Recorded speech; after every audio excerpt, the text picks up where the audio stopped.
Pale mwanamuziki wa Tanzania Dogo Paten anapokuambia sikia hiyo, ujue kuna jiwe linakuja. Mimi nakupa hii.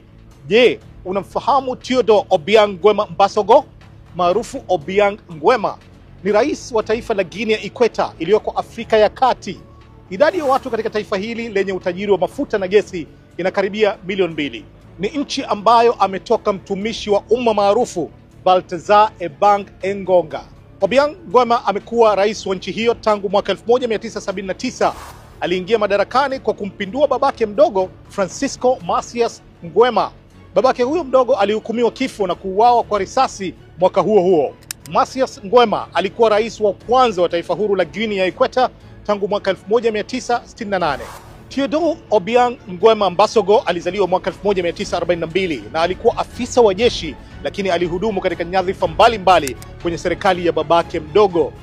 Aliongoza serikali ya kijeshi kati ya mwaka 1979 hadi mwaka 1982 na baada ya hapo akaanzisha serikali ya kiraia, akaunda chama chake cha PDG.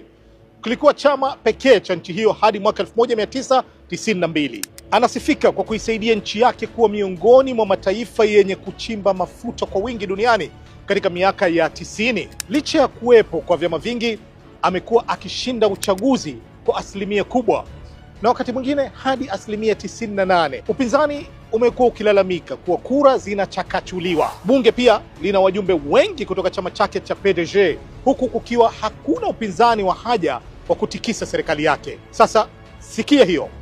Makamu wa rais wa nchi hiyo ni mwanawe wa kiume Theodore Nguema Obiang Mangwe, au ukipenda Teddy, mwenye umri wa miaka 57. Makamu huyo wa rais anajulikana sana kwa kula bata na anaaminika kuwa ndio ameandaliwa kurithi mikoba ya baba yake. Nchi ya Guinea ya Ikweta ina uhusiano mzuri pia na jirani zake Cameroon inayoongozwa na Paul Biya.